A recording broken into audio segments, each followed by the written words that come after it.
শুনছেন এলেবেলে ৭-৫ ধারাবাহিকভাবে পড়ছি নাসরিন জাহানের উড়ুক্কু।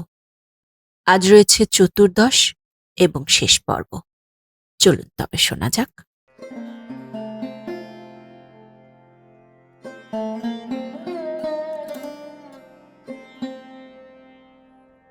ঘরে এসে কান্নায় ভেঙে পড়ি।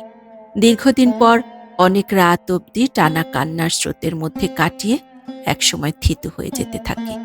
মনে হয় পৃথিবীটা শূন্য হয়ে গেছে, কিন্তু কিছুতেই সেই শূন্যতার স্থির উৎস খুঁজে পাই না। শুধু টের পাই বিশাল পৃথিবীতে আমি একদম একলা হয়ে গেছি। বিশাল ছাতার মতো আমাকে ছায়া দেয়া গাছটা সমূলে সরে গেছে। এখন সমস্ত চরাচর জুড়ে ধূ ধূ নিঃসঙ্গতা। দরজায় শব্দ হয়। সম্ভবত আমার জেগে থাকা শব্দ পেয়ে কিংবা বাতি জ্বলছে দেখে শানু বেরিয়ে এসেছে। আমি বিছানায় উঠে বসি। সে কাছে এসে নিঃশব্দে বসে। জানতে চায় আমি কী সিদ্ধান্ত নিয়েছি। আমি কিছু না বলে দেয়ালের দিকে মুখ করে বসে থাকি। সে বলে, তুমি কুকাম ঘটাতে যেমন ওস্তাদ, জেদটাও তোমার ১৬ আনা। ভাবলেও গা শিউরে ওঠে। এখনো সময় আছে, তাড়াতাড়ি ওটাকে ঝেড়ে ফেলো। বিরক্তিতে ওর কপালের ভাঁজ স্ফীত হয়ে উঠছে। আমি তখনও নিশ্চুপ। সে বলে, তোমার কামাল ভাই একজন পীরকে চেনে। তুমি কাল আমাদের সাথে চলো, তার কাছে গিয়ে মাথা কুটে আল্লাহর কাছে মাপ চাও। তাহলেই আমার পেট থেকে বাচ্চাটা শূন্যে উড়ে যাবে না? শ্লেষ মেশানো স্বরে বলি। কথার ছিঁড়ি দেখো, শানু ক্ষেপে ওঠে। প্রায়শ্চিত্ত বলে তো একটা জিনিস আছে। আমি স্বপ্নেও তোমাকে অতটা চরিত্রহীন ভাবিনি। তোমার কামাল ভাই তো রীতিমতো ভয় পাচ্ছে। শেষে সে না ফেসে যায়। তুমি বড় রিস্কি মেয়ে। তুমি পীরের কাছে তার জন্যই দোয়া চাওগে, আমি বলি। তার জন্য একজন মহিলার মৃত্যু হয়েছে। আমার কথা আর মাটিতে পড়ার সুযোগ পায় না। শুরু হয়ে যায় শানুর সাঁড়াশি আক্রমণ। যাবতীয় অশ্লীল গালি সহ আমার উপর সে প্রায় আছড়ে পড়ে, এবং একসময় লুঙ্গি গোটাতে গোটাতে কামাল ভাইও বেরিয়ে আসে। শানুকে টানতে টানতে সে আমাকে স্পষ্ট জানায়, আগামী মাসে আপনি পথ দেখবেন, এই আমার শেষ কথা। তারপর দরজা বন্ধ হয়ে যায়। শানুর অবিশ্রান্ত অস্পষ্ট গজ গজ কানে আসছে। বালিশ আঁকড়ে মরার মতো পড়ে থাকি। ভীষণ চক্কর খাচ্ছে মাথা। আবার চারপাশে ধোঁয়া। যুদ্ধটা তবে এখান থেকেই শুরু হলো। আমার সামনে পর্যায়ক্রমে হাজার হাজার রুদ্রমূর্তি এসে দাঁড়ায়। মার ফ্যাকাশে ভীত মুখ, আরেফিনের বিস্মিত চোখ, মন্টু, রানু, তারপর দ্রুত বদলাতে থাকা চারপাশের পৃথিবী। ভয়ে উৎকণ্ঠায় কাঁপতে কাঁপতে বাবার চোখের সামনে পড়ি। মৃত্যুর আগে খোলা দরজায় কি যেন দেখাচ্ছিলেন। কি হিম ধরানো ভীত সেই চোখ। সেই এক মুহূর্তের চাউনি আমাকে চিনিয়েছিল মৃত্যু কি জিনিস। না, বাঁচতে হবে। রাত জাগতে জাগতে কবে আমি পাগল হয়ে যাব। বাতি নিভিয়ে বিছানা আঁকড়ে ধরি। প্রাণপণে চোখ বুজি। সীমাহীন অন্ধকারের পথ ধরে সাজানো একটা প্রতিমা জেগে ওঠে, এবং একজন ক্ষয়িষ্ণু নিঃস্ব বৃদ্ধ পূজারি এগিয়ে আসে। ভেতর থেকে ঠেলে বমি আসছে। মাথার দুপাশের রগে অসহ্য ব্যথা। ধরফর করে উঠে বসি। নিজেকে এত নিঃস্ব মনে হচ্ছে, কেমন মৃত্তিকাহীন, আকাশহীন। আমি কোথায় দাঁড়াবো? আসলে কি সত্যি আমি চেয়েছি কোনো বৃক্ষের ছায়ায় দাঁড়াতে? আমার সাথে প্রতারণা করেছে কেউ? আমি কি নিজেই জানি কি বাণী শোনার আশায় সেই দরজায় ছুটে গিয়েছিলাম? পৃথিবীর সব ঠিক আছে, সবাই ঠিক আছে। শুরু থেকে এ পর্যন্ত কেবল আমার সার্বিকতা কেন এতটা বিসদৃশময়? পেটের বাঁ পাশ আবারও মোচড় দিয়ে ওঠে। বিছানায় গড়াগড়ি খাই। একসময় থিতু হয়ে আসি, এবং হাড় মাংস আলগা হতেই যেন মার কান্না শুনতে পাই। বাবা যখন প্যারালাইজড, তখন কাটা কন্ডোমের মুখ পাইপের মাথা এবং প্রস্রাবের রাস্তার সাথে চিলুমচি পর্যন্ত বেঁধে দেয়া থাকত, যাতে শুয়েই বাবা জল ত্যাগ করতে পারেন। বাবা তখন অবোধ শিশুরও অধম। তাকে নগ্ন করে সবার সামনেই বলতে গেলে তার ধোয়া মোছার কাজ করতেন মা। কিন্তু কি এক গোয়ার্তুমিতে বাবা তার অসুস্থ পাটা দিয়ে সবকিছু উল্টে পাল্টে দিতেন। ফলে সমস্ত ঘর বিচ্ছিরি গন্ধে সয়লাভ হয়ে যেত। ভালো মন্দ খেতে না পারার কষ্ট, ছোটদেরকে দিয়ে বাইরে থেকে যা তা কিনে এনে খাওয়ার পরিণতিতে অবশ্যম্ভাবী ডায়রিয়া, এবং এসব কিছুর মুখে মার মিহি ক্রন্দন প্রতিদিনই আমাদের অস্তিত্ব তোলপাড় করত। কিন্তু বিস্ময়ের সাথে বাবার ক্রমাগত গজগজ এবং ক্রুদ্ধতার আরেক রূপ একদিন আবিষ্কার করি। তিনি ওই অবস্থাতেও মাকে কামনা করতেন, এবং তার শারীরিক উন্মাদনা এতই প্রবল ছিল তিনিমার চূড়ান্ত ক্ষোভ এবং অনীহার প্রতিবাদেই যেন পাইপ, কন্ডোম সব ছুঁড়ে ফেলে লুঙ্গির তলায় হাত চালিয়ে প্রায় প্রকাশ্যে হস্তমৈথুন করতেন। এবং সেসব মুহূর্তে যেমন প্রগাঢ় কান্নায় মা সমস্ত পরিবেশ নিথর করে তুলতেন, আজ রাতে হুবহু সেই কান্নার শব্দ শুনি। আজকের এই বিসঙ্গত রাত, চামড়ার তলায় বাচ্চা, ফুসমন্তরে সব উড়িয়ে দেওয়া যায় না? তার চেয়ে ওই যে মহিম, ওর সাথে কথা বলি, যে তার বন্ধুর বিশাল রাজপ্রাসাদে আমাকে প্রথম চুম্বনে আপ্লুত করে বলেছিল, তুমি প্রকৃতি, এই যে তোমার চুল, এইসব ঘাস, এই যে চামড়া, মাংস, কপালের টিপ, এইসব মাটি, রোদ, আমি চুম্বন করতে চাইছি। এ তোমার ঠোঁটে নয়, মন্দিরের পবিত্র সিঁড়িতে। ভাবতে ভাবতে হাঁসফাঁস করি। তার অদম্য স্পর্শ বিস্তারের প্রাবল্যে সোফার উপর আমার কানের দুল খসে পড়েছিল। তারপর ক্রমাগত হাতড়াও, সোফায়, সমস্ত ঘরে, কোথায় দুল? সেই কি ছিল তবে পতনের সূত্রপাত? ঘুমিয়ে পড়ি এবং স্বপ্নে দেখি জন্মের পরপরই আমি শিশুটিকে গলা টিপে হত্যা করেছি। মাঝরাতে ঘুম ভাঙলে আতঙ্কে পেটের উপর হাত রাখি। ম্যাথরপট্টির সহস্র শুয়োর চন্দনার কান্নার রোল উপচে রেল লাইনের দিকে ছুটে যায়। শিশু হত্যার ভয়াবহতা আমাকে স্তব্ধ করে রাখে। স্বপ্নে তুমি তোমার বন্ধু অতীশকে খুন করেছিলে বলে জাগ্রত অবস্থায়ও বহুদিন কেন বিমর্ষ ছিলে? আমার প্রশ্ন এই যে, স্বপ্নেও তুমি কেন হত্যাকারী? এই কথাগুলো কোথায় পড়েছি? ছেঁড়া মশারি ফুঁড়ে মশা ঢুকেছে, কারখানার ভোঁ ভোঁ সাইরেন যেন। বস্তি থেকে ভেসে আসা কান্না ক্রমশ ম্রিয়মান। মহিম আমাকে রমণী করেছিল, কিন্তু সেই সৃজনের গভীরতায় এত ফাঁক কি করেছিল যে দ্রুত সেই জায়গায় স্থাপিত হয়েছিল রানীর অস্তিত্ব? সে আমাকে ভালোবাসেনি, তার গভীরতায় আমার স্থান ছিল না বলেই কি আমার ভেতর থেকে তার ছায়া মৃত অশরীরী হয়ে গেছে? একথা আমি আগেও ভেবেছি। আদৌ কি সেই ছায়া সরে গেছে, মরে গেছে? একজন কিশোরী, যে সবেমাত্র ভালোবাসার পাঠ গ্রহণ করেছে, তীব্র কষ্টে সে অবিশ্রান্ত কান্নায় রাতের পুরো জ্যোৎস্না ভিজিয়ে দিত। যত রূঢ় বাস্তবতায় পরবর্তী জীবনে তাকে অধিকার করুক না কেন, সেসব স্মৃতিমেদুর ছবি কি সহজে মুছে যাওয়ার? ইরফান চাচা কি তবে মহিমেরই পরিণত রূপ? মানুষ কি সারা জীবনই এরকম দুঃখবাদী যে এর ছায়া ওর মধ্যে হাতড়ে বেড়ায়? আমি তো আমার সমস্ত অস্তিত্ব বিছিয়ে রেখেছিলাম মহিমের জন্য। সে তো ইচ্ছে মতো আমাকে ফেলে আছড়ে খেলতে পারত, কিন্তু আমার হাতটিও সে এত যত্নে নিজের হাতে তুলে নিত যেন একটু শিশুর হাত, অসাবধান হলেই মচকে যাওয়ার সম্ভাবনা। আমি তার প্রেমের মধ্যে ছিলাম না, তবে কি স্নেহের মধ্যে? আমাকে ছাপিয়ে রানুই কি তবে প্রেমময়? হা আল্লাহ, কেন এখন সেই মানুষটা এমন কড়া নাড়ছে? কেন তার আঁকা যাবতীয় ছবি আমার চারপাশে উঠছে, ঝাপসা হচ্ছে, মিলিয়ে যাচ্ছে? রিকশায় করে একদিন টানা পথ তার সাথে গিয়েছিলাম। কি ভীষণ নিমজ্জিত ছিল সে নিজের মধ্যে। পেছনে বিস্তৃত হাসপাতাল, এগিয়ে যাচ্ছি। জানতে চাইলাম কি হয়েছে। সে এমনভাবে তাকিয়েছিল, সেই চোখে সব ছাপিয়ে আশ্চর্য এক স্নেহ এবং আমি যেন ক্ষুদে এক বালিকা। কিভাবে কি বললে কতটুকু কম কষ্ট পাবো তার ভেতর যেন তারই দ্বন্দ্ব। একসময় সে নিজের অক্ষমতার কথা জানায়, এই অক্ষমতার উৎস কোথায় সে নিজেই তা জানে না। আমার দেহ শূন্যে উঠিয়ে ধপাস করে ফেলে দেয় কেউ। সেই প্রথম আবিষ্কার করি তার অস্তিত্বের কোথাও এই বালিকার ছায়া নেই। সেই কম্পিত চুম্বন, অবারিত রিকশার পথ ধরে চলা, ছবি আঁকা আঁকি নিয়ে ছেলে মানুষের উচ্ছ্বাস, পুরোটাই আমার একার স্বপ্ন।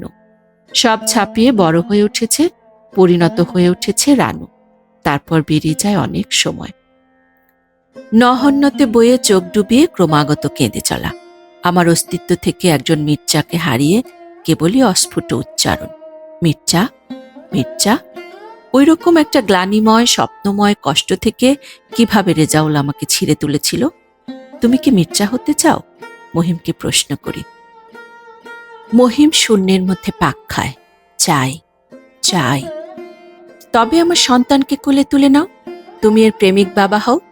আমার পেট ফুঁড়ে শিশুটিকে টেনে বের করি। ইস, কি ভয়াবহ রক্ত! হকচকিয়ে চারপাশে তাকাই। জানালা গলিয়ে পালিয়েছে মহিম। হি হি হাসতে হাসতে গভীর কাঁদটার মধ্যে হাবুডুবু খাই। অসহায় অবিশ্রান্ত হাত পা ছড়ি। চারপাশ ঘেরা মশারিকে মনে হচ্ছে মাটির দেয়াল, ওপরেও মাটি। আমি শায়িত সেই কবরের মধ্যে। হকচকিয়ে ওপর দিকে মশারি উঠিয়ে দিই। কোত্থেকে নোনা ইলিশের গন্ধ আসছে। মা গো, উঠে বসি। নাকের কাছে বালিশ চেপে বসে থাকি। শীত বাড়ছে, দাঁতে দাঁতে ঠোকর লাগে। দেয়ালে বসে জল জল চেয়ে থাকা বাজ পাখিটা আচমকা এগিয়ে আসে। আমি মেঝেতে দাঁড়াই। বুকটা এমন জ্বলে যাচ্ছে কেন? তেতো জলে জিভ ভিজে ওঠে, মাথা টলছে। অনেকক্ষণ অন্ধকারে থাকায় ছায়ার আবরণটা হালকা হয়ে এসেছে। চেয়ার টেনে বসি, টেবিলে মাথা রাখি। মা, মা গো। বুক বিদীর্ণ করে দীর্ঘদিন পর অস্ফুটে উচ্চারণ করি। সেই ক্ষীণাঙ্গী বৃদ্ধার একটু স্নেহার্দ্র হাত যদি আমার মাথায় থাকতো। কেমন কাঙালের মতো সেই হাতের দিকে চেয়ে থাকি, ভেতরে সহস্র তোলপাড়। আমি কি চাইতে গিয়েছিলাম ইরফান চাচার কাছে? আমার জীবনে তার প্রভাবের সত্যিকার রূপ কি? কিছুতেই এর তল খুঁজে পাই না। কোত্থেকে আসে এসব আজব বিচ্ছিরি ঘ্রাণ? গা গুলিয়ে নাক কুঞ্চিত হয়ে আসে। উঠে দাঁড়াই, সন্তর্পণে বাইরের দরজা খুলি। শীতার্ত হাওয়া নিঃশ্বাস টানি। বারান্দায় এসে দাঁড়াই। পাতলা অন্ধকার ভেদ করে চোখে পড়ে বারান্দার একপাশে বেড়ে ওঠা ফলসা পাতা শিশিরে ভিজে উঠেছে। গায়ে ভালো করে চাদর জড়াই। সামনে অন্ধকার নির্জন বস্তি। বস্তির খুবচি ঘরগুলো, লণ্ঠনের মৃদু আলো, আবর্জনার স্তূপ এবং কাল্লুর মার মৃতদেহ। শিরশির করে ওঠে শরীর। আমি কেন একবারও মহিলার লাশটা দেখতে যাইনি? কেন সব জটিলতা থেকে আমি পালাতে চেয়ে তার মধ্যে আরো বেশি করে আষ্টে পিষ্টে জড়িয়ে যাই? অথচ একসময় বস্তির কাদার পথ ভেঙে ইটের ওপর থরথর পা ফেলে তেল চিটচিটে মেঝেতে বিছানো বিছানায় গিয়ে বসিনি? কি অস্বাস্থ্যকর ছিল সেই পরিবেশ। পলিথিন দিয়ে বেড়ার সিলিং আটকে রাখা হতদরিদ্র একটা ঘুপচি ঘর। সেখানে গেলেই শীর্ণ দেহের ম্লান সেই মহিলা কুণ্ঠিত হয়ে উঠত। তার চরম দারিদ্র্য, জবুথবু শতবিচ্ছিন্ন শাড়ি, মলমূত্র তার কাছে যেন প্রকট হয়ে উঠত। পিড়ি টেনে বসে ছেলেকে টেনে নিলে এমন চোখে তাকাতো, আমি যেন ত্রাণকর্তা অথবা মহামানব কেউ। সেই মহামানব তার মৃতদেহকে ভয় পেয়েছিল? কেন সিলিং ফ্যানে দড়িতে ঝুলে ছোট চাচা সুইসাইড করেছিল? কি বিচিত্র কায়দায় লাশটি ঝুলছে। ধুত। সকালে অনেক দেরিতে ঘুম ভাঙে। ঘড়ির দিকে তাকিয়ে আঁতকে উঠি। লেপ ছুঁড়ে ফেলে লাফিয়ে বিছানা থেকে নামি। মাথাটা জমে আছে। শীতের দিনের সকালে অফিস করাটা যে কি কষ্টকর। টানা 7 দিন ঘুমাতে পারতাম। এত অবসন্ন বোধ হচ্ছে। এক হাতে দাঁত ব্রাশ করি, অন্য হাতে মুখে জলের ঝাপটা দিই। রাতের ঠান্ডা ভাত আছে, একটা ডিম ভেজে নেব। নিজেকে তৈরি করে রান্নাঘরে গিয়ে দেখি 2টো চুলোই আটকে রেখেছে শানু। অথচ আমি ওঠার আগেই তার রান্না শেষ। চিরদিনই তাই হয়ে এসেছে। বাটিতে ডিম ফাটিয়ে আমি বলি, ডেকচিটা নামাও। ডেকচিতে ভাত ফুটছে। ও চুলাতে কি? ভাজি। দেখো, তুমি গায়ে পড়ে লাগতে এসো না। একটা চুলা আমার পাও না। আমার সময় নেই, একটু ফ্রি করে দাও। চুলা তুমি একটা কিনে নিও, সে বলে। এটা আমার কেনা। তাহলে কিন্তু আমিও একটা ডাবল কিনে নিয়ে আসবো। আমি বলি, তোমারটা সরাতে হবে। তাই কিনো, বলে সে নির্বিকার সবজি নাড়তে থাকে। আমি তাকে ধাক্কা দিয়ে ভাতের ডেকচি সরিয়ে কড়াই চাপাই। তেল ঢালার ঠিক আগে ভাগে সে জোরে আমাকে ধাক্কা দিয়ে কড়াইটা উল্টে দেয়। আর যায় কোথা? আমার মাথায় দাবাগ্নি। তাকে ধাক্কা দিয়ে সোজা মাটিতে ফেলে দিই। তার বাজখায় চিৎকার শুনে কামাল ভাই বেরোনোর আগেই আমি হন হন হেঁটে ঘর থেকে বেরিয়ে আসি। অনেকটা পথ হিতাহিত জ্ঞান শূন্যতায় কাটে। এক সময় আমার সংবিত ফিরে আসে। শানু এখন নিশ্চিত সমস্ত পাড়া মাথায় করে আমার কুকীর্তি জাহির করবে। কথাটা ভেবে আমার পা জোড়া শ্লথ হয়ে আসে। ভাবি, জাহান্নামে যাক অফিস। ফিরে গিয়ে যা হোক একটা আপোষ করি। ঝিম ধরে দাঁড়িয়ে থাকি কতক্ষণ। পরক্ষণে মাথায় বিদ্যুৎ খেলে যায়। কাল্লুর মার মৃত্যুর পর সে আমার সামনে রীতিমতো ছুঁয়ে দেওয়া কেন্ন হয়ে আছে। ফলে সে আমার ব্যক্তিগত কিছু নিয়ে আমাকে ঘাঁটাতে সাহস করবে না। অত বোকা সে নয়। নিজের ভেতরে দুর্বলতা থাকলে গলা আর কতটা উঁচুতে চড়াবে। বাসে উঠি। পা থেকে মাথা পর্যন্ত জ্বলছে। তবুও কোথাও একটা খচখচ অস্বস্তি। শানু যদি মেঝেয় পড়ে গিয়ে হিতাহিত জ্ঞান হারিয়ে ফেলে, তাহলে তো আমার এখন থেকেই পালিয়ে বেড়ানোর পালা শুরু। অফিসে বনরুটি মিষ্টি গিলে অস্থিরতার মধ্যে মুখ থুবড়ে থাকে। কোনো কাজেই শান্তভাবে মন বসাতে পারি না। ধোঁয়ায় আপ্লুত চায়ে ঠোঁট ডুবিয়ে দিয়েছি। হাসতে হাসতে বড়ুয়াবাবু আসেন। আচ্ছা, আপনার এখানে প্রায় একটা হনুমানের মতো লোক আসে দেখি। মালটা আসলে কে? ওমরের কথা বলছেন বুঝতে পারি। অস্বস্তি নিয়ে একটা মিথ্যে কথা ছেড়ে দিই। একসময় আমরা এক পাড়ায় থাকতাম, পারিবারিকভাবে আমাদের খুবই ঘনিষ্ঠ। চিড়িয়া বটে একখানা। বড়ুয়াবাবু চেয়ার টেনে বসেন, মনে হয় রোজ কয়লার খনি থেকে উঠে বসে। লোকটা ওই রকমই বলে চুপ হয়ে থাকি। কি ব্যাপার, বস আর আপনাকে বিশেষ পাত্তা দিচ্ছেন না দেখছি? বড়ুয়াবাবু অন্য পথে হাঁটেন। আগে তো হরহামেশাই কাজের জন্য ডাকতেন, কাজ নেই তাই হয়তো ডাকেন না। যাকে নিয়ে এইমাত্র কথা হচ্ছিল সেই হনুমানটা হঠাৎ এসে হাজির হয়। আমার মাথা থেকে পা পর্যন্ত জ্বলে ওঠে। বড়ুয়াবাবু হে হে করতে করতে উঠে যান। ওমর চেয়ার টেনে বসে। একটা খবর দিতে এলাম। জাহান্নামে যাক আপনার খবর। আমি ক্ষেপে উঠি। আপনি বেরিয়ে যান। সে কি, আমি আবার কি করলাম? এটা একটা ভদ্রলোকের অফিস। এরকম নোংরা পোশাক নিয়ে বস্তিতে চলাফেরা করা যায়, কোনো ভদ্র পাড়ায় নয়। সে চুপ হয়ে যায়, তারপর ঠান্ডা গলায় বলে, সেটা তো ধীরে সুস্থে বুঝিয়ে বলা যায়। তার জবাব শুনে আমি আরো 3 গুণ তেতে উঠি। আপনি কি শিশু? আমি আপনার গার্জিয়ান? ঠান্ডা মাথায় বুঝিয়ে বলবো, বেরিয়ে যান বলছি। কোনোদিন আমার অফিসে আর আসবেন না। সারাদিন ধরে মাথায় অসহ্য দহন। চোখে আগুন নিয়ে চেয়ে থাকি ওমরের দিকে। 2-1 সহকর্মী ঘাড় ঘুরিয়ে আমার উত্তেজিত অবস্থা দেখতে থাকে।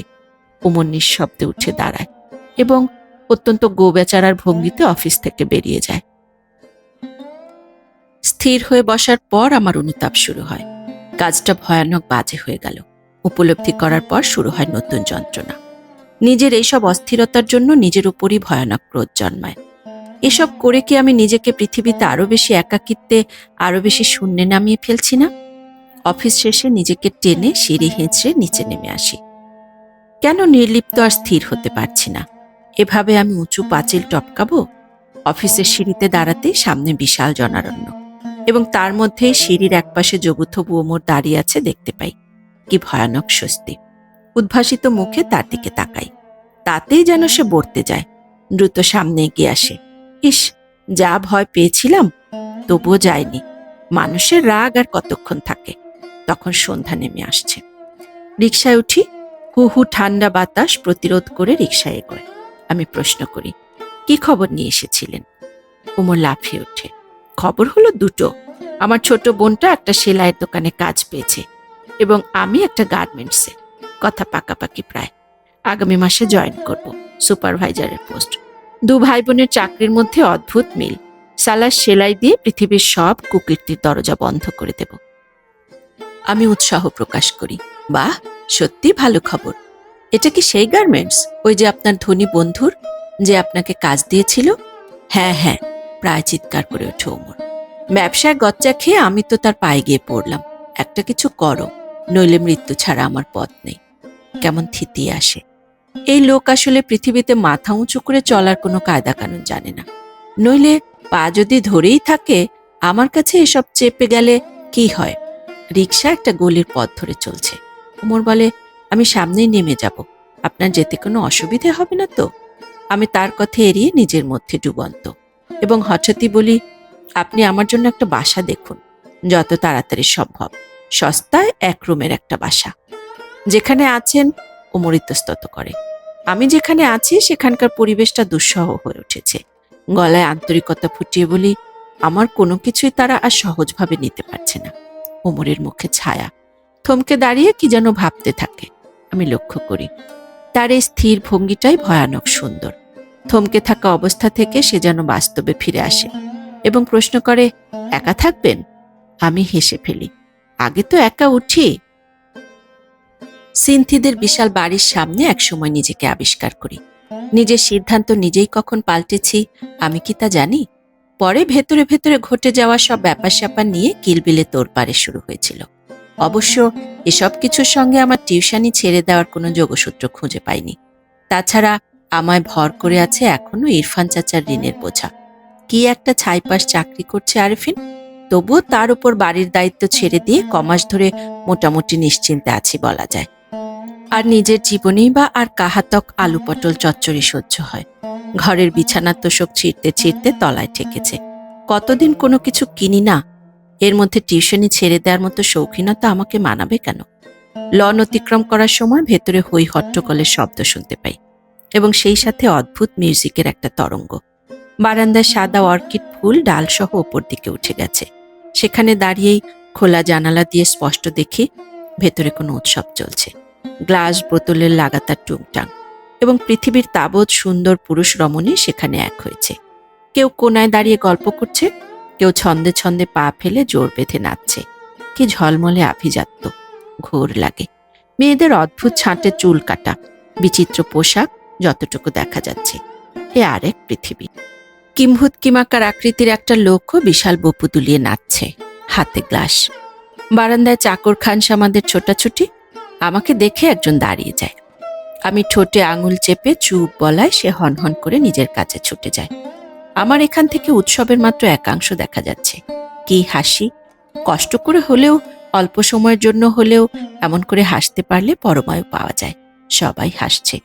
সেই অদ্ভুত তরঙ্গ আমাকে বিহ্বল করে তোলে। কি অপূর্ব ঘ্রাণ! ওই যে বয়স্ক মহিলাগুলো আঁটোসাঁটো পোশাকের বদ্ধতা দিয়ে বার্ধক্য ঢাকছে, চিৎকার চেঁচামেচি করে ভুলে যেতে চাইছে সব। নিজের চেহারা সুরতের কথা ভুলে কিম্ভূত আকৃতির লোকটা যে নাচছে, কজন পারে সেটা? যা হোক, এতক্ষণে আমার নিজের দিকে খেয়াল হয়। যে শাড়ি পরে এসেছি, চেহারায় যে কেরানি মার্কা ক্লান্তি, এই বাড়ির কেউ দেখে ফেললে তার মতো দুর্ঘটনা আর কিছুই হবে না। আর এই অবয়বে পার্টি পর্যন্ত যদি পৌঁছতে হয়, ধরনী দ্বিধা হও। ফিরে যাওয়ার জন্য দাঁড়িয়েছি। সিন্থির মা রট্ট হাসি শুনে চমকে তাকাই। জানালা দিয়ে এখন তাকে দেখা যাচ্ছে। পরনে সাদা কামিজ, গোলাপি ধুতি এবং সম্ভবত পার্লার থেকে চুল কার্ল করে এনেছেন। মোটা শরীরে বিচিত্র লাগছে তাকে। একজন ভদ্রলোকের সাথে কথা বলতে বলতে তার এই অট্টহাসি চারদিক কোরাসময় করে তুলছে। লন ধরে বেরিয়ে আসি। কুয়াশায় ঢাকা রাত, কিছুটা নির্জন পথ। দীর্ঘদিন চলাফেরা করায় রাতের ভয় কিছুটা কমে এসেছে আমার, কিন্তু তারপরও নির্জনতা দেখলেই তা ছেঁকে ধরে। রোয়া ওঠা একটা মাদি কুকুর কেউ কেউ করে হেঁটে যাচ্ছে। এখন দ্রুত হেঁটে আমি রাজপথ ধরতে চাই। আচমকা পেছন থেকে কার যেন গলা, বুক ধরফর করে ওঠে। কাউবয় টাইপের দুজন ছেলে, কানে দুল, নেশাগ্রস্ত গলায় আমাকে প্রশ্ন করে, আপনি সিন্থির টিচার? হ্যাঁ, আমি ভয় ভয় বলি। আপনার কাছে 100 টাকা হবে? টেনে একজন জানতে চায়। দেখুন, হাজার হোক আপনি সিন্থির টিচার, আপনার কাছ থেকে আমরা ছিনতাই করছি না, খুব প্রয়োজনে পড়ে চাইছি। রাস্তা জনশূন্য। যাও দু একজন যাচ্ছে, ঘাড় খাড়া করে যেন এই দৃশ্য দেখছে না। বুকে হিম ভয় নিয়েও জানতে চাই, কেন? নেশা করবেন? গালকাটা আর জঙ্গলি টাইপের চুল যে ছেলেটার, সে অনর্গল হা হা হেসে টাকাটা নিয়ে বলে, সিন্থির ব্যাপারে আপনি কিছু সাহায্য করতে পারবেন? আমি চারপাশে তাকাচ্ছি। কিছু দূরেই জনারণ্য, আলোময় রাজপথ। কি ব্যাপারে? এতক্ষণে আমার শরীর থেকে রক্ত উঠতে শুরু করেছে। সালিকে একটু প্যাদানি দেব। একজন বলে, আপনি আমাদেরকে সাহায্য করতে পারবেন? জড়িয়ে জড়িয়ে তারা আবার একই প্রশ্নের পুনরাবৃত্তি ঘটায়। কি ধরনের সাহায্য? আমার অস্ফুট গলা কেঁপে ওঠে। ছেলে দুটো টলছে, স্পষ্ট দেখতে পাই। পুরো রাস্তার শূন্যতা আমার বুকের মধ্যেও, এবং একজন আচমকা ছুরির মতো কিছু শব্দ ছুড়ে দেয়, এই জায়গাটা নিরাপদ নয়, আপনি আমাদের সঙ্গে আসুন। আমার 2 পা মাটির সাথে ঠেসে যাচ্ছে। আতঙ্কে বিবমিশায় শরীরে জমাট বেঁধে গেছে ঘাম, এবং এরই মধ্যে কোথা থেকে পেছনে জুটে গেছে আরেকজন যুবক। আমার স্থিরতা দেখে ভদ্রতার মুখোশ খুলে দাঁত খিচিয়ে ওঠে একজন। কি ব্যাপার, কানে বাতাস যায় না? নিজেকে উপরে তুলি এবং কংক্রিটের পথ ধরে হাঁটি। হঠাৎ আমাদের মফস্বল শহরের একটা ঘটনা মনে পড়ে মুহূর্তে। রাত 12টায় সিনেমা দেখে ফিরছিল এক দম্পতি। ছুরির মুখে স্বামীটি টু শব্দ করেনি। একদল ছেলে তার স্ত্রীকে টেনে স্কুলের মাঠে নিয়ে ফেলে। ছোট শহরে বেশ তোলপাড় হয়েছিল সেই ঘটনা নিয়ে। হাসপাতালে মেয়েটিকে বিচিত্র কৌতূহল থেকে আমিও দেখতে গিয়েছিলাম। বিছানায় চোখ বুজে ছটফট আর কেবলই চিৎকার করছিল সে, সরে যাও, ওপর থেকে সরে যাও। উফ, দম বন্ধ হয়ে আসছে, সরে যাও। আমার শির দ্বারা ফুটো করে পেরেক ঠোকায় কেউ। জঙ্গলি ছেলেদের অনুসরণ করতে গিয়ে এক ফাঁকে গোগানের মতো শব্দ করে উঠি, আমাকে ছেড়ে দিন। ডরান কেন? মুখে দাগ কাটা ছেলেটা তার আসল ভাষায় ফিরে যায়। আপনারা স্রেফ একটা কামের জিনিস বুঝাইয়া দেব। রাস্তা থেকে একটু দূরে একটা আধা আধি তৈরি পাঁচিলের সামনে তারা দাঁড়ায়, এবং সেই পাঁচিলের হিম ধরানো চেহারা দেখে আমার দম রুদ্ধ হয়ে আসে। ফ্যাল ফ্যাল তাকাই এবং হুমড়ি খেয়ে পড়ি একজনের পায়ের উপর। আমাকে ছেড়ে দিন।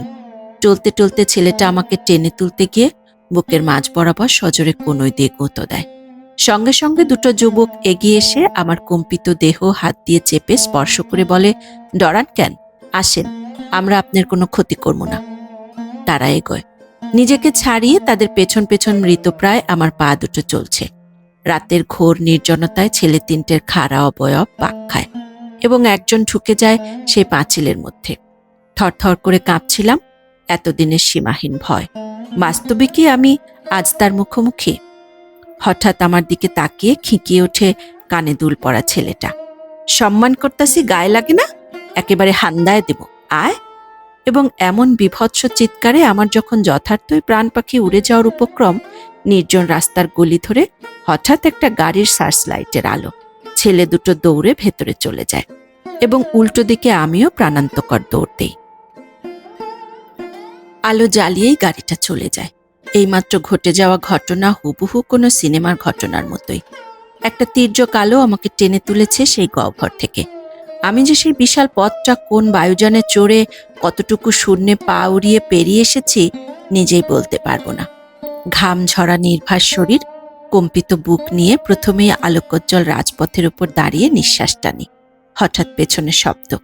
হাঁসফাঁস করে পেছনে তাকাই। একটা লোক দৌড়ের ভঙ্গিতে পথ হাঁটছে। চারপাশ কেমন আধার হয়ে আসছে। আমি কি কোনো দুঃস্বপ্ন দেখে জেগে উঠেছি?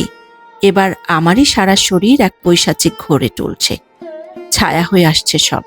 একসময় চরম বিভ্রান্তিকর অবস্থায় টলতে টলতে নিজের দরজায় দাঁড়াই। সারাদিন পর আমি কোথায় দাঁড়িয়েছি? মগজ তোলপাড় করছে সিনথিদের বাসার কুৎসিত মিউজিকের শব্দ। এখন এসব বিষয়ের পর আমার জন্য কি শান্তি অপেক্ষা করছে? চোখ উপচে জল আসে। সহসা নক করতে পারি না। দরজা খুলে দেয় কামাল ভাই। যথারীতি সে আমার সাথে কোনো কথা বলে না। ভাবতেই শরীর রিরি করে ওঠে। এতদিন এইসব অশিক্ষিত অভদ্রদের সাথে বাস করেছি।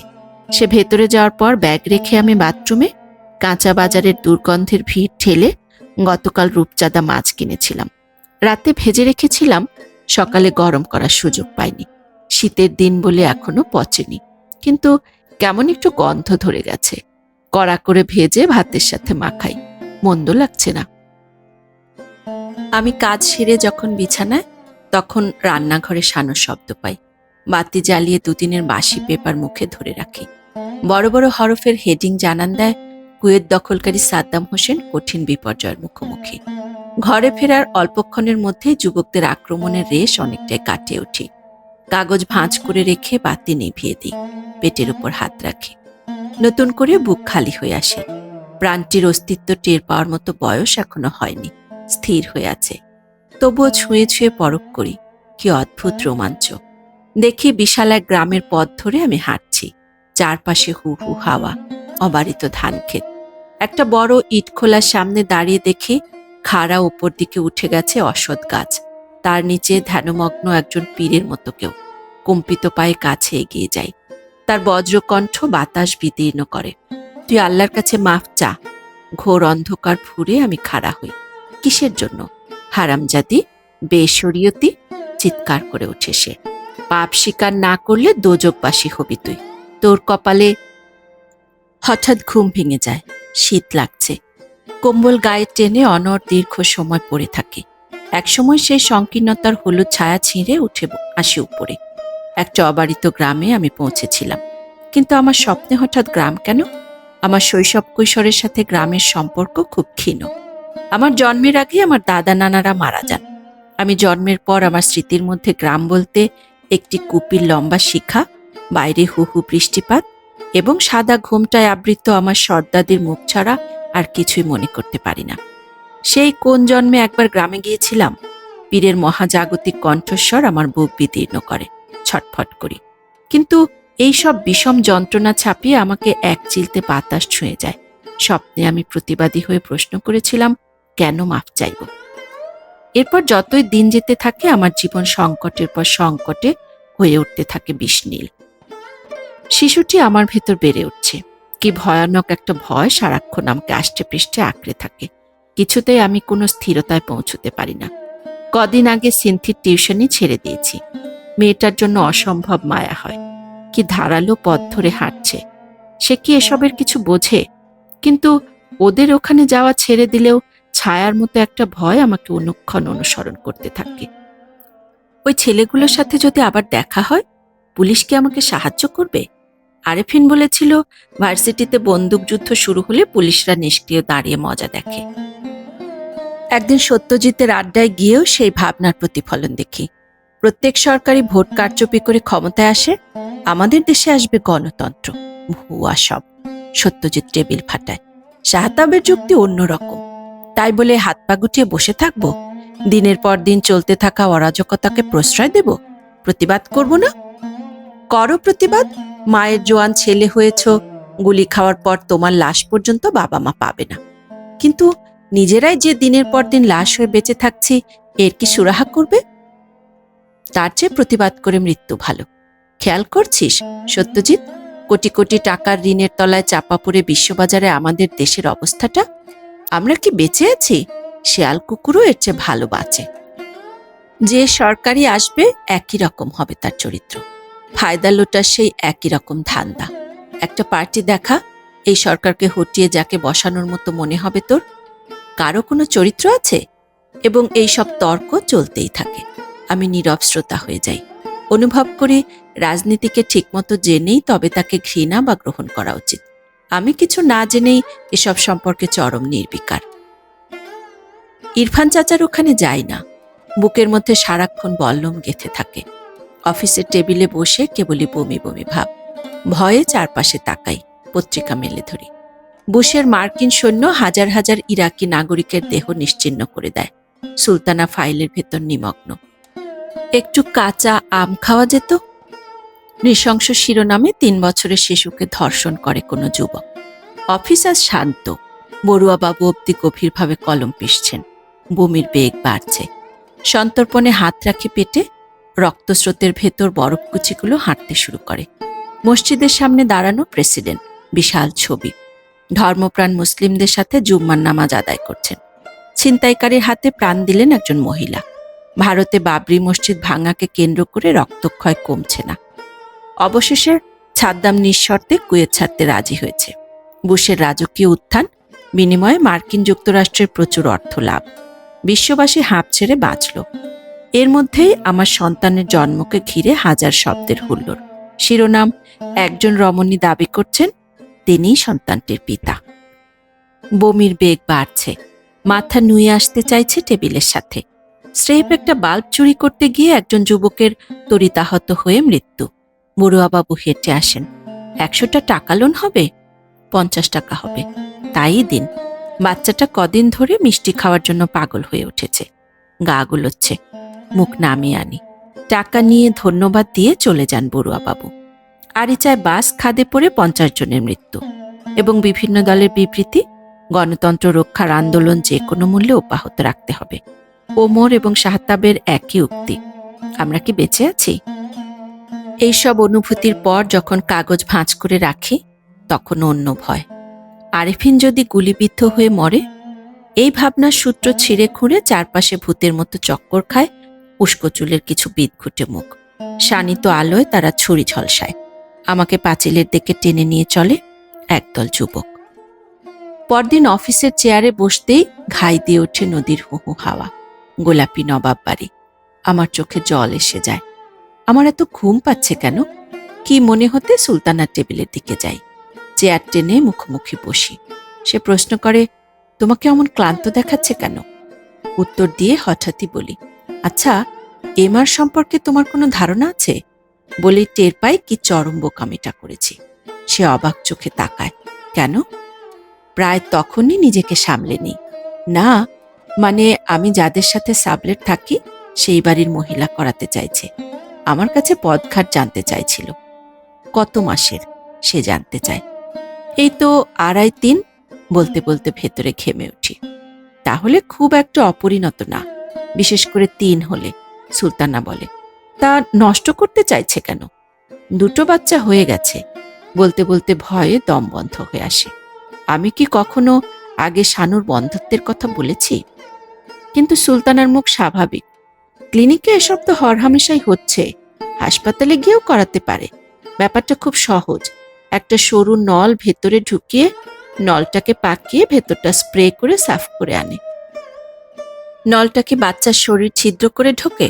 অস্ফুটে প্রশ্ন করি। সুলতানা দ্বিগুণ বিস্ময়ে আমার দিকে তাকায়। সে কি, সন্তান বলছো কাকে? সবে ও ফুটছে, 2.5-3 বললে না? কি সব উস্কো খুস্কো ভার নিয়ে রাস্তায় নামি। অনেকটা পথ দারুণ উৎকণ্ঠায় পার করে দিয়ে নিজেই নিজের কাছে জানতে চাই আমি আসলে কি চাইছি, নিজের ভেতরের বিষ বাইরে ছড়িয়ে ছড়িয়ে বেড়াচ্ছি কেন। হাতের ডাইনে হঠাৎ একটা ক্লিনিকের সাইনবোর্ড, তাতে লাল অক্ষরে নিচে লেখা এখানে এমআর করানো হয়। তড়িঘড়ি রিক্সা থামাই। খুঁটিনাটি সব জানার আশায় কি এক ঘুরে রিক্সাকে দাঁড়াতে বলে সিঁড়িতে পা রাখি। টনটন করছে মাথা। সুলতানার বিদ্রুপ মাখা চোখ শূন্যে ঝুলতে থাকে। ওপরে উঠতে গিয়েই একটা বিশাল শলাকা সরু পথে ঢুকে আমার সন্তানের শরীর বিদ্ধ করে এবং সেই সরু নলের সুতীক্ষ্ণ ফনা স্রোতসহ পাকিয়ে পাকিয়ে আমার সন্তানকে আলু ভর্তা বানায়, ডাল ভর্তা বানায়। সেই ক্ষীণতম প্রাণের স্পন্দন বিভৎস খিচুনি সহ স্থির হয়ে যায়। নিজেকে নিয়ে ফিরে আসি। অদ্ভুত কাল্পনিক বিভ্রমে ইরফান চাচার মুখোমুখি নিনাকে হাঁটু মুড়ে বসাই।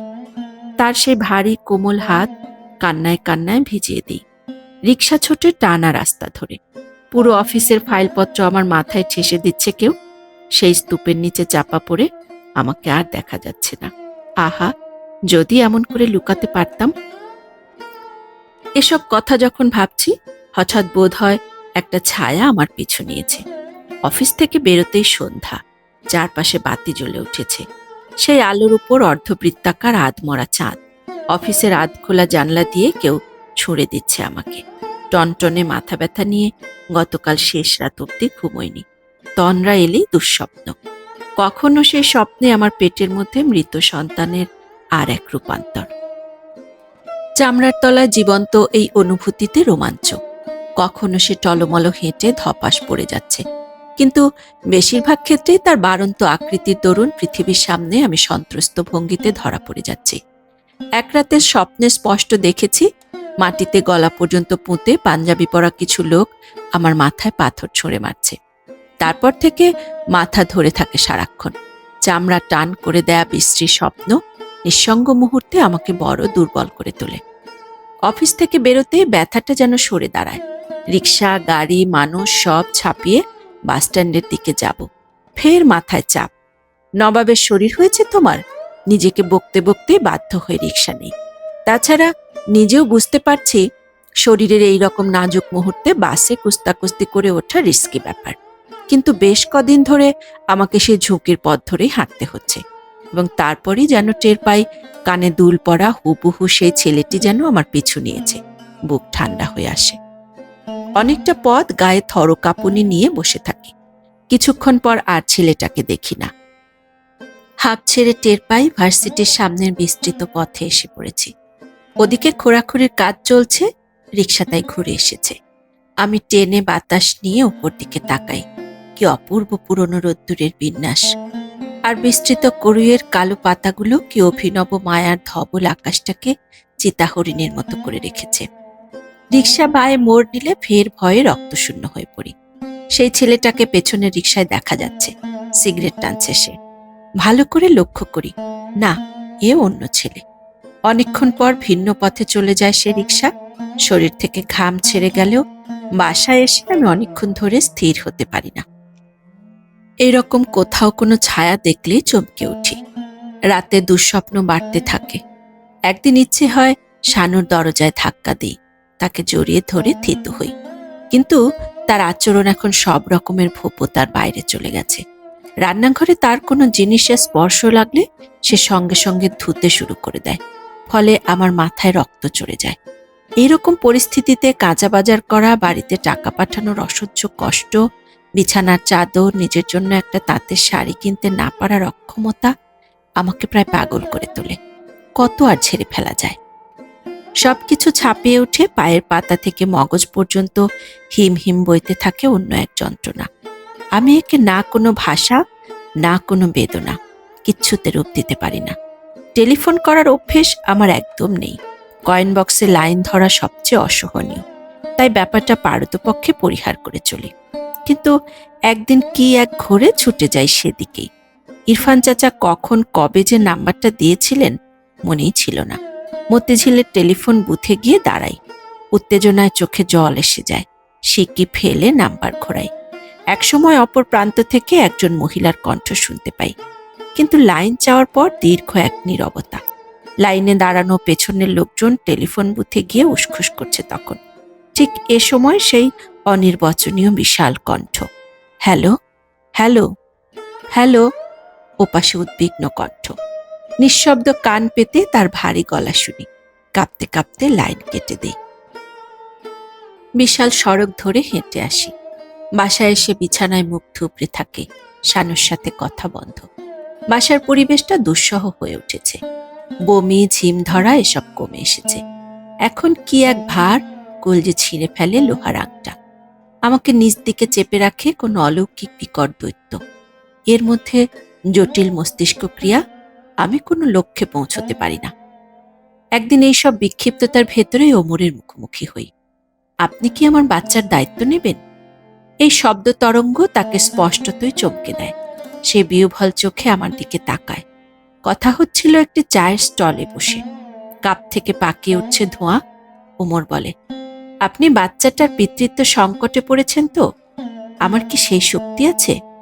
কেমন ঝিমিয়ে আসি। আবারও চারপাশে ধোঁয়া এবং জটিল মানসিক পীড়ন। চারপাশে কি কুটিল গোল গোল চোখ। আচ্ছা, ছেলেগুলো যদি আমাকে টেনে সেই পাঁচিলের দিকে নিয়ে যেত? ওমর বলে, আপনি আমার কাছে করুণা চাইছেন কেন? আমি জানি আমি খুবই নগণ্য একজন। আপনাকে চাওয়ার দুঃসাহস আমার কোনো কালেই হয়নি। আপনি যদি সমাজকেই ভয় পেয়ে থাকেন, তবে আমি রাজি এর পিতৃত্বের দায়িত্ব নেয়ার জন্য। সন্তানের ব্যবস্থা না হয় হলো, আপনি তখন কোথায় থাকবেন? আপনারা সবাই এত কথা জানেন। কেমন অসহিষ্ণু হয়ে উঠি। কথায় কথায় চারপাশে দেয়ালে উঠছে শুধু। আমি কোনো পথ পাচ্ছি না। ধোয়ার আস্তরে ওমরের মুখে ছায়া। আমার কাপটা বয় টেনে নেয়ার সময় আমি আরেক কাপ চা চাই।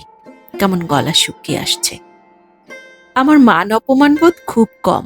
ওমরের গলা এই প্রথম ভিজে আসে। চিরকাল সবার মুখে তাই শুনে এসেছি। টাকার জন্য জীবনে নিজেকে কত জায়গায় কতভাবে বিকিয়েছি।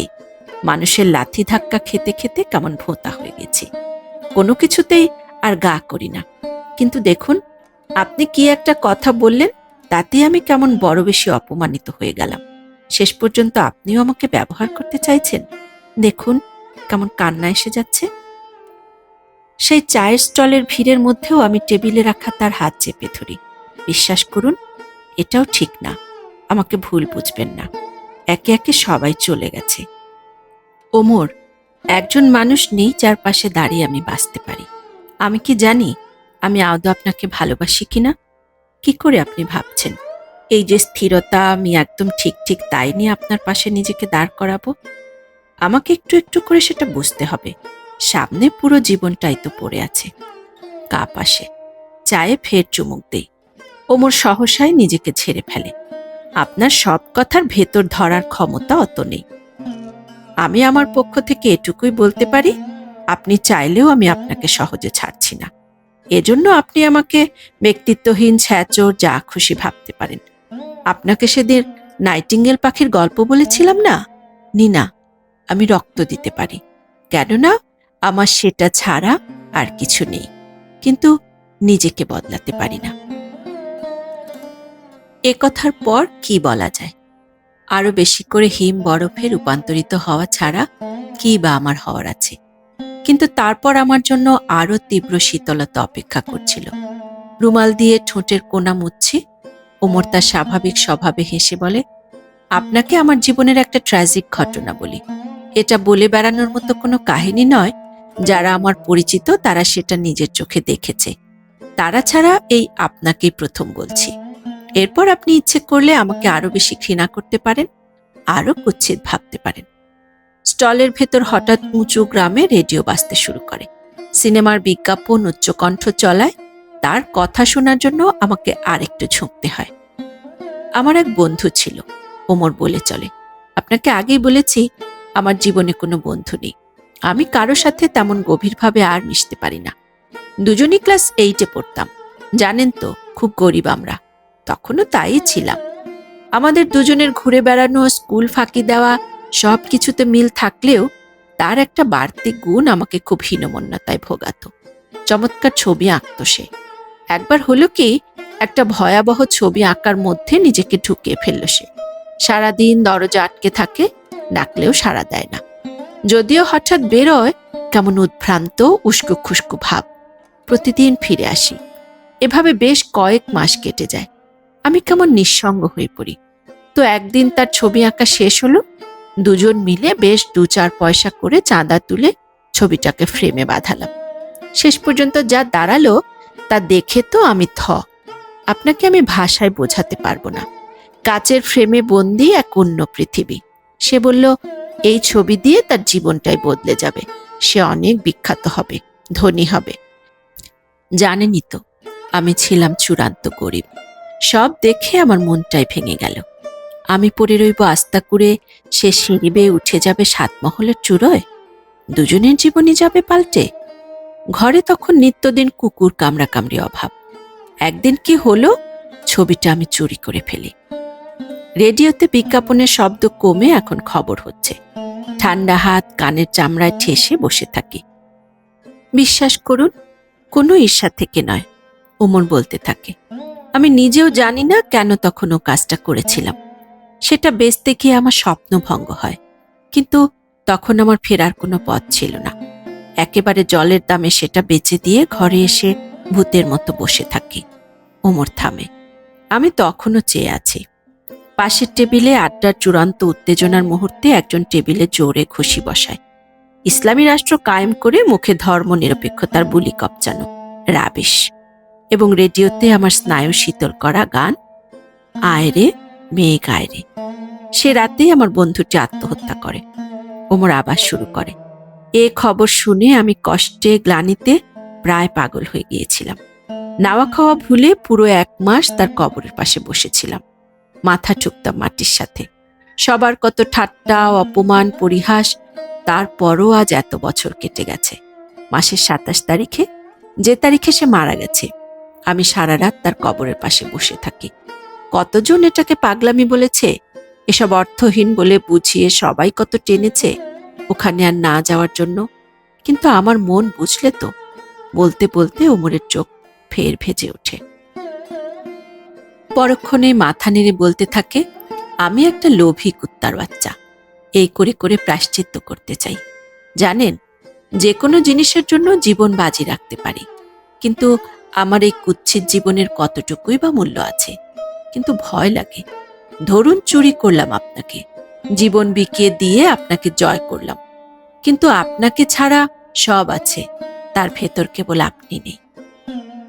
কাপের ওপর আমার হাতের ছাপ বসে গেছে। কেমন বোবার মতো অনড় বসে থাকি। চারপাশ কুয়াশা হয়ে আসে। ওমর আবারও আগের প্রসঙ্গে আবর্তিত। জানেন, আমার বন্ধুর নাম ছিল অপু। আমি পুরো পথের পাঁচালী ঘেটে ফেললেও কি সেই অপুকে খুঁজে পাব? কি সব কথা যে আজ আপনাকে বলছি। আমিও কিন্তু ছবি আঁকি। ঠান্ডা গলায় শুরু করি। একসময় ছবি আঁকার জন্য কি করিনি জানেন। আমার ছোট ভাইটা একদিন একজোড়া সোনার দুল, থাক নাইবা বললেন সেসব। ওমর বাধা দেয়। ছবি আঁকা নিয়ে আমি উল্টাপাল্টা কোনো কিছু একদম সহ্য করতে পারি না। আপনি আঁকেন জেনে কেন যেন আমার নিজেকে নিয়ে ভয়ই বাড়ে শুধু। আপনি লক্ষ্য করেছেন নিশ্চয়ই, এ নিয়ে কখনো আমি আগ্রহ প্রকাশ করিনি। আমি কি তাহলে আঁকা ছেড়ে দেব? তাকে পরীক্ষা করতেই যেন হঠাৎ আমার এই প্রশ্ন। সে কি, তা কেন হবে? সে মহাবিব্রত। শুধু ওই নেশাটার সাথে আমার মতো অকল্যাণকে না জড়ালেই হলো। মোটা মাথার একটা গবেট আমি। ওইসব সূক্ষ্ম শিল্প টিল্পর আমি কি বুঝি? দেখেছেন, আমিও আজ চান্স পেয়ে আপনাদের মতো কথা বলতে শুরু করেছি। একটু সুযোগ দিয়েছেন কি অমনি মাইক্রোফোন হাতে নিয়ে রাজা বাদশা বনে গেছে। এজন্যই লোকে বলে বানরকে। থামুন বলে ধমক দিয়েই আমি অনেকক্ষণ ঝিম ধরে বসে থাকি। কি তীব্র অবসতা, নড়তে পারছি না। কিন্তু ওমরের চরিত্রে কোনো শিথিলতা নেই। নিজেকে ঝেড়ে ঝুড়ে পর মুহূর্তে সহজ স্বরে বলে, আপনাকে তো আসল কথাই বলা হয়নি। দেখুন কি সব প্রসঙ্গ এসে গেল। একটা বাসা পাওয়া গেছে শহর থেকে একটু দূরে, তবে বাসের সুবিধা ভালো। মেলা ঝক্কি গেল দিদি। ট্যাপের পানির আরাম পাবেন না, টিউবওয়েল। তাই 1000-এ রাজি হয়েছে। অবশ শরীর টেনে বাইরে বেরিয়ে আসি। ফুটপাত ধরে দুজন হাঁটি। মধ্যরাতের বিশাল নির্জনতায় বাবার মৃত্যু হয়েছিল। বিস্তৃত জনারণ্যের দিকে চেয়ে আমি বাবার মুখ খুঁজি। ঝাপসা সব। কোমর একটা ঝুলঝুলে জ্যাকেট গায়ে ঝুলিয়েছে, গলায় মাফলার, গালে তার যথারীতি পুনরায় গজানো দাড়ি।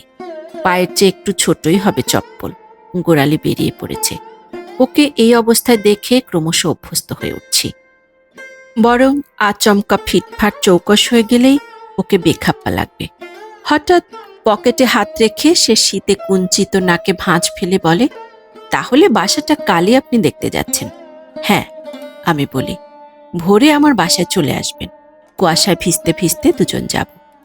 এরপর রিকশায় ঘুরছি গলি, নর্দমা, স্তূপীকৃত ময়লা, পচা ডাব, মাস্তান গোছের ছেলের বিড়ি ফোঁকা, গলির মাঝখানে রক্তমাখা ন্যাপকিন, দুটো কুকুরের দীর্ঘস্থায়ী সঙ্গম দৃশ্য দেখা শেষে আমার বাসার সামনে ওমর আমাকে নামিয়ে দেয়। একজন অপুর আত্মহত্যা, শরীরের সমস্ত রক্ত নিঃশেষে দান করে রক্তগোলাপ ফুটানো নিথর নাইটিঙ্গেল, এবং আরেকজনের দুর্বিষহ গ্লানির উপর পা রেখে ঘরে আসি। সারাটা রাত প্রচণ্ড অস্থিরতায় আর ঘুম আসে না। সেই চিরকালীন যাবতীয় দ্বন্দ্ব, যা আমাকে শুষে পান করে একবার শূন্যে ওঠায়, ফের দ্বিধা বিভক্ত পৃথিবীর অতলে নিক্ষেপ করে, এই সব অনুভূতির পীড়নে ছটফট করি। গলায় শ্বাস চেপে বসলে উঠে বসি বিছানায়। বালিশ ফুঁড়ে তুলো বের হয়ে বিছানা একাকার হয়ে যায়। কেমন হাঁসফাঁস লাগে। মেঝে দিয়ে একটা ছুঁচো দৌড়ে যায়। গলায় জল ঢালি। তারপর মুমূর্ষ আঙুলে বাতি জ্বালিয়ে দেয়ালে ঠ্যাস দিয়ে রাখা ইজেলটা খাড়া করাই। ন্যাকড়া দিয়ে তকতকে পরিষ্কার করি। বড় অবসন্ন লাগে। দরজা খুলে বাইরে বেরোই। দমকা অন্ধকারে আবৃত চরাচর। একসময় দেখি দূরের একটা আলোর স্তম্ভ থেকে এক চিলতে আলো এসে বারান্দায় পড়েছে। কি তীর্যক সেই আলোর বিস্তার! যেখানে পড়েছে বড় উজ্জ্বল হয়ে চারপাশের অন্ধকারকে তরল করে দিয়েছে। কুয়াশা ঝরছে এবং এইভাবে প্রকৃতি ক্রমশ ধবল হয়ে উঠছে। ঠান্ডা হাওয়া। আমি ক্রমশ কেমন শান্ত হয়ে আসি। টেনে শরীরে চাদর জড়াই এবং অদ্ভুত চোখে, যেন এই প্রথম দেখছি, এইভাবে মাথা খাড়া রেখে চেয়ে থাকি সেই দিকে। আজ এ পর্যন্তই। ভালো থাকুন, ভালো রাখুন। কল্যাণ হোক সকলের।